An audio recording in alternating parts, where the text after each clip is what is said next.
जल्द ही CAA आने वाला है, जिसको लेकर अधिसूचना जारी होने वाली है। मेरे साथ इस मुद्दे को लेकर बात करने के लिए मुरादाबाद के लोग हैं, जिनसे जानेंगे CAA को लेकर क्या कुछ कहना है। जी देखिए, अभी पिछले दिनों एक इंटरव्यू हमने देखा था देश के गृह मंत्री माननीय अमित शाह जी का। उन्होंने उसके अंदर कहा है कि CAA जो हम ला रहे हैं उससे किसी की नागरिकता नहीं जाएगी और किसी को इससे नुकसान नहीं होगा। हम ये CAA उन लोगों के लिए ला रहे हैं जो विदेश से आकर यहाँ पर नागरिकता लेना चाहते हैं, मगर उसके अंदर भी शायद मैंने ये सुना है कि हिंदू मुसलमान नहीं है, हिंदू सिख ईसाई ये लोग हैं बस। तो इस तरीके से धर्म के आधार पर कोई भी कानून नहीं बनना चाहिए।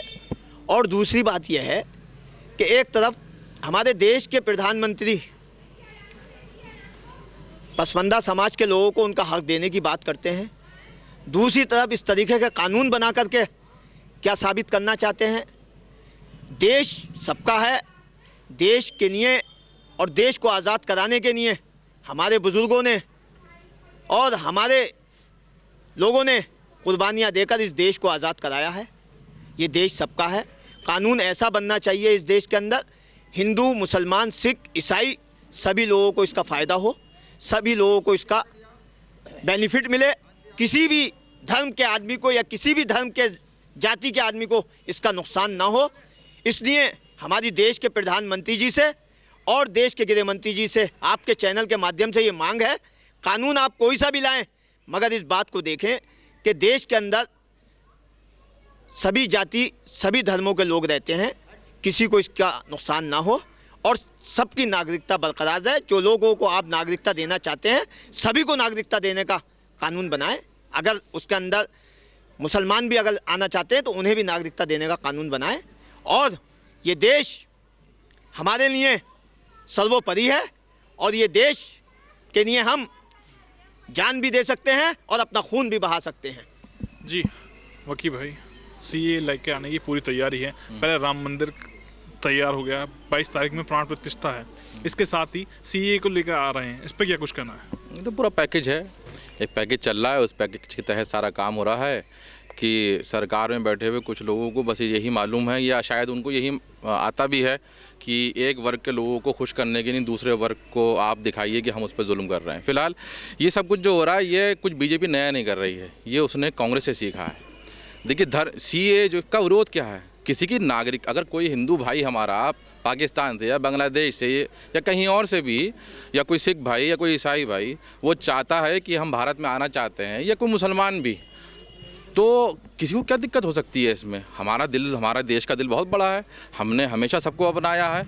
ये धरती किसी एक धर्म की एक जाति की नहीं, सब लोगों की है, सब लोगों ने इसको संवारा और इसको बढ़ाया है। लेकिन ये आज़ादी के बाद कांग्रेस ने सिखाया कि धर्म के आधार पर कानून कैसे बनाते हैं। जैसे अभी पसमानदा समाज की बात हो रही थी तो आर्टिकल 341 सबसे पहले कांग्रेस ने पास कराया, हाँ? और उसके अंदर उन्होंने धर्म के आधार पे वो पास हुआ है। आज तक सुप्रीम कोर्ट में उसकी पिटीशन पड़ी हुई है, पता नहीं कब फैसला आएगा। उसी आधार पे बीजेपी CAA कानून लेके आती है और उसकी अधिसूचना जारी करने की बात अब चल रही है। तो CAA खाली अकेला नहीं है, वो CAA NPR और NRC है, क्योंकि ये क्रोनोलॉजी हमें अमित शाह जी ने समझाई थी पूरे भारत देश को कि CAA जो है जब आएगा तो वो NPR और NRC के साथ आएगा। क्या नुकसान होगा इससे, क्या मानते हैं, आखिर विरोध क्यों है? देखिए, सबसे बड़ा विरोध CAA का ये है कि ये धर्म आधारित है। आप किसी को भी नागरिकता दें, दुनिया में आप किसी को भी नागरिकता दें, अमेरिका भी देता है, इंग्लैंड भी देता है, अब तो दुबई भी देने लगा है, दूसरे मुल्क भी देते हैं, किसी को कोई मुश्किल नहीं, वो धर्म आधारित नहीं देते हैं। आप भी मत दीजिए, कोई भी आपसे नागरिकता मांगे आप दे दीजिए उसको। कोई कह रहा है कि मेरे पास जुल्म हो गया, मुझे नागरिकता दे दी, आप दे दीजिए। हमारा विरोध बस ये है कि संविधान कहता है कि धर्म के आधार पर कोई कानून नहीं बनेगा और आप धर्म के आधार पर कानून बना रहे हैं। इसी वजह से शाहीन बाग से लेकर मुरादाबाद तक यहाँ विरोध प्रदर्शन हुआ और इसी ईदगाह मैदान पे, ये तारीखी मैदान था जहाँ पे पूरी समाज जो था हिंदू मुस्लिम सब शामिल रहे उसके अंदर। अच्छा, NRC का मैटर क्या है? अभी NRC जो थी असम में जब लागू हुई थी तो सुप्रीम कोर्ट की मॉनिटरिंग में लागू हुई, वो सब कुछ हो गया। अब उसके बाद वहाँ के चीफ मिनिस्टर साहब कह रहे हैं कि हम उसको मानेंगे नहीं। तो वो क्यों नहीं मान रहे? वो ये बात क्यों नहीं मान रहे? वो कह रहे हैं कि हम सुप्रीम कोर्ट की मॉनिटरिंग में जो NRC हुई हम नहीं मान रहे उसमें। क्यों? क्योंकि उसके अंदर 19 लाख लोग आए, जिसके अंदर 5 लाख करीब 4.5 लाख मुसलमान हैं, बाकी जो हैं 14.5 लाख लोग हैं या 14 लाख जो लोग हैं वो सब हमारे हिंदू भाई आ गए उसके अंदर। अब वो उनको ये खतरा पैदा हो गया कि इनको नागरिकता कैसे दी जाएगी, इस वजह से ये CAA लाया गया था। ये देखिए बहुत कॉम्प्लिकेटेड बनाया जा रहा है, बहुत सीधा बात है, बहुत सीधी बात है। आप पहले GST में लोगों को लाइन में खड़ा कर रहे थे, आपने नोटबंदी में लोगों को लाइन में खड़ा कर दिया, अब आप नागरिकता के इन लोगों को लाइन में खड़ा करें। ना रोज़गार की बात होगी, ना विकास की बात होगी, किसी चीज़ की ना हिस्सेदारी की बात होगी। सारी बात इस बात पे होगी कि कोई वकील रशीद जो है वो इस देश का नागरिक है कि नहीं है, कोई सलाउद्दीन मंसूरी जो है वो इस देश का नागरिक है कि नहीं है। और जब ये सवाल किसी और पे भी आएगा, लेकिन ज़्यादातर गरीबों पे आएगा, दलितों पे आएगा, जो हमारी घुमंतु जातियाँ उन पर आएगा, तो वो कहाँ से कागज़ लेके आएंगे। बार बार उसके अंदर जो नोटिफिकेशन जारी करी गई थी NPR की, उसमें कहा गया कि आप बताइए आपके पिताजी कहाँ पैदा हुए, वो बर्थ सर्टिफिकेट लेके आइए। लोगों के पास अपने घर के कागज़ नहीं है, आप जो है उनसे ये कागज़ मांग रहे हैं 50 60। तो ये देखिए लोगों को उलझाने की बात है, इस देश को बांटने की बात है। ये देश सबका है और ये देश बटेगा नहीं। और देखिए अगर CAA NRC पूरा लागू होगा तो इसका विरोध किया जाएगा, बिल्कुल डेमोक्रेटिक तरीके से इसका विरोध किया जाएगा। जी, सरकार जल्दी CAA लेकर आ रही है, इस पर क्या कुछ कहना है आपका, क्या अपील है? देखिए CAA का मैंने सुना है, अभी पहले ज़्यादा मैंने उसको पढ़ा नहीं है, मगर सुनने में जो बात आ रही है, देखिए जो बाहर से आने वाले हैं उनको आप CAA के तहत नागरिकता दे सकते हैं, उसमें हमें कोई परेशानी नहीं है। मगर जो यहाँ के रहने वाले हैं, जो 50 60 100 साल से रह रहे हैं, जिनके पास बेचारों के पास उनके पास तालीम नहीं है, वो पढ़े लिखे नहीं है, वो कहाँ से ये सारे काम करेंगे। और तमाम दुनिया जानती है कि हमारे बुज़ुर्गों ने, हिंदू मुसलमान सिख ईसाई, सब ने मेहनतें करके अपनी जान की बाजियाँ लगाकर इस मुल्क को आज़ाद कराया है। तो उसमें सभी की मेहनतें शामिल हैं, सबके खून शामिल हैं। तो जो भी कोई कानून आए वो सबके लिए बेहतर होना चाहिए, चाहे वो हिंदू हो, मुस्लिम हो, सिख हो, ईसाई हो। आप नागरिकता लाएं वो अच्छा है, मगर यहाँ के जो पुराने रहने वाले लोग हैं उनको कोई परेशानी नहीं हो, हम उसके मुखालफत करते हैं।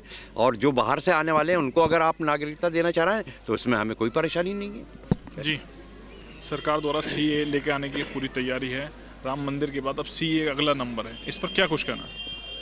देखिए, जैसा कि अभी मेरे भाई वकील रशीदी साहब ने कहा कि दुनिया देती है नागरिकता, और अब तो दुबई भी दे रहा हैगा, उसमें मतलब इसमें कोई बुराई नहीं है। आप वहाँ से किसी भी समुदाय को कुछ भी हो आप यहाँ लाओ, उसे नागरिकता दे, कोई बुराई नहीं है। लेकिन सरकार के पास प्री प्लानिंग कोई काम नहीं है। ये जितनी भी मैं समझता हूँ BJP कोई भी काम करती हैं वो प्लानिंग से नहीं करती। जैसे कि देखो, पहले इन्होंने किसान को बिठाया, फिर पहलवान को बिठाया और फिर जवान को बिठाया। अब देखिए क्या नाम है, प्लानिंग नहीं थी इनकी। ये कानून लेकर आए थे अभी जो पूरे मुल्क में क्या नाम है ट्रक ड्राइवर वाला, 22 करोड़ ट्रक ड्राइवर उनके साथ खिलवाड़ कर रहे थे। मतलब कानून देखो आप, एक ड्राइवर अगर उससे कोई by chance hit and run हो गया तो वो 10 लाख रुपए देगा। उसके पास जिसके पास 10 लाख रुपए होंगे तो वो ड्राइविंग करेगा।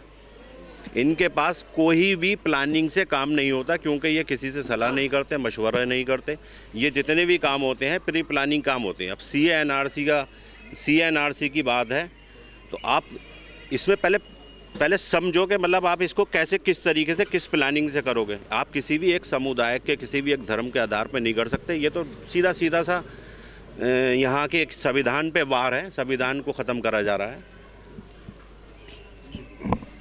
जी वकील भाई, CAA की अधिसूचना जारी होनी है, क्या कुछ कहना है?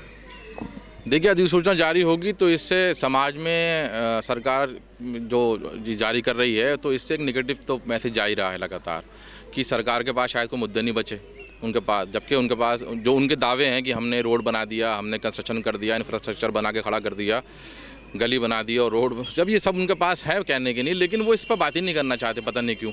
वो खुद कहते हैं कि साहब हमने जो है वो घर हमने प्रधानमंत्री योजना में घर बना दिए, हमने ये कर दिया वो कर दिया, लेकिन वो इस दावे को लेके जनता के बीच में पता नहीं क्यों नहीं जाना चाहते। वो चाहते हैं कि जब भी हम जनता के बीच में वोट मांगने जाएँ तो वो राम मंदिर के ऊपर जाएँ, वो हिंदू मुसलमान के ऊपर जाएँ, वो ये कह के जाएँ कि हमने मुसलमानों की चूड़ी टाइट कर दी है, कि हमने मुसलमानों को ठिकाने लगा दिया है, अब मुसलमान बोल नहीं सकता। तो पता नहीं ये कौन सा समाज है कि अपने ही देश के नागरिकों से इतनी नफरत करता है कि जब उस नागरिक के साथ कोई जुल्म या ज़ाती या कोई तकलीफ़ होती है तो वो दूसरे नागरिक खुश होते हैं इस बात पे। पूरी दुनिया में ऐसे समाज कहीं पे नहीं है और मैं समझता हूँ कि सरकार को इन सब चीज़ों को से छोड़कर सीधा सीधा आर्टिकल 341 को वहाँ से हटा देना चाहिए। सारे मुसलमानों को, दलितों को और जितने पिछड़े समाज हैं उन सबको बराबर आरक्षण देना चाहिए। नागरिकता भी आप सबको दें, सीए लाने की ज़रूरत नहीं है।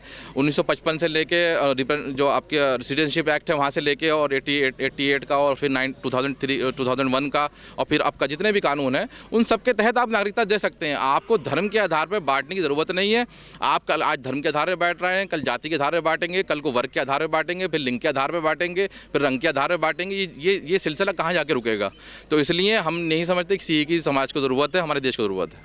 जी सलाउद्दीन भाई, बर्क साहब ने भी इसका विरोध करा है, क्या कुछ कहना? देखिए, बर्क साहब एक पार्टी के लीडर हैं और बहुत पुराने कई बार के सांसद रह चुके हैं। पसमानदा समाज से क्या कुछ कहना है? देखिए, हमारा तो पसमानदा समाज की यही वो है कि जिस तरीके से मोदी जी कह रहे हैं कि पसमानदा समाज को उसका हक देंगे, तो सब प्रदेशों के अंदर इस वक्त इनकी सरकारें हैं, वहाँ के चीफ मिनिस्टर को कहकर उन्हें उनका हक दिलाने की बात। सीए को लेकर क्या कैसा सोचता है पसमानदा समाज? देखिए, सीए की बात मैंने कही, जो इन्होंने कहा है जैसे मैंने अभी बात पहले भी कही कि अमित शाह जी ने जैसे कहा है कि जो बाहर के लोग यहाँ पर आकर नागरिकता लेना चाहते हैं, हम उनके लिए से ला रहे हैं। तो इस तरीके से जो मुसलमानों को अलग करके अगर लाया जा रहा है तो ये गलत है। सबको एक समान समझना चाहिए और एक समान जो भी चीज़ हो उनके लिए करनी चाहिए, क्योंकि हिंदुस्तान का हर बाशिंदा वो है जिसका खून यहाँ की मिट्टी में शामिल है और हिंदुस्तान को आज़ाद कराने में अंग्रेज़ों से सब ने कुर्बानियाँ दी हैं और सब ने यहाँ पर मेहनत की है। इसलिए किसी को भी उसका नुकसान नहीं होना चाहिए और सब लोगों को उसका फ़ायदा होना चाहिए। एक लाइटर वे में बात है बहुत कि अगर आपको कानून लाना है तो आप ऐसा कानून लेके आइए कि जो भारत से ब्रेन ड्रेन हो रहा है, अमेरिका, दुबई और मलेशिया और चाइना, आप एक कानून लाइए कि वो लोग वहाँ ना जा सकें। वो हमारे देश का असासे हैं, एसेट्स हैं, वो लोग वो यहाँ रहें, वो यहीं इन्वेस्टमेंट करें। ये जो अब तक हज़ारों लोग उद्योगपति देश से भाग के जा चुके, एक ऐसा कानून बनाइए कि इनको वापस लेकर आ जाइए और एक ऐसा कानून बनाइए कि जिसमें जो बाइडेन को, अमेरिकी राष्ट्रपति को भी यहाँ नागरिकता लेना ज़रूरी हो जाए। आप ये कानून बना दीजिए पार्लियामेंट से, आप बना दीजिए। आप तो कुछ बना सकते हैं, आप संविधान, आप पार्लियामेंट में खड़े होइए, आपके पास फुल मेजोरिटी है, आप खड़े होइए, आप कहिए कि हम एक कानून बना रहे हैं जिसके तहत अमेरिका का राष्ट्रपति, सऊदी अरब का बादशाह और क्या कहते हैं आपका रशिया का राष्ट्रपति और जितने भी राष्ट्रपति हैं सबको भारत की नागरिकता दी जाती है। अब कर दिया ऐलान। मेरे साथ सीए को लेकर स्थानीय लोग थे जिनसे बात की गई है। शारिक सिद्दीकी, TV9 मुरादाबाद।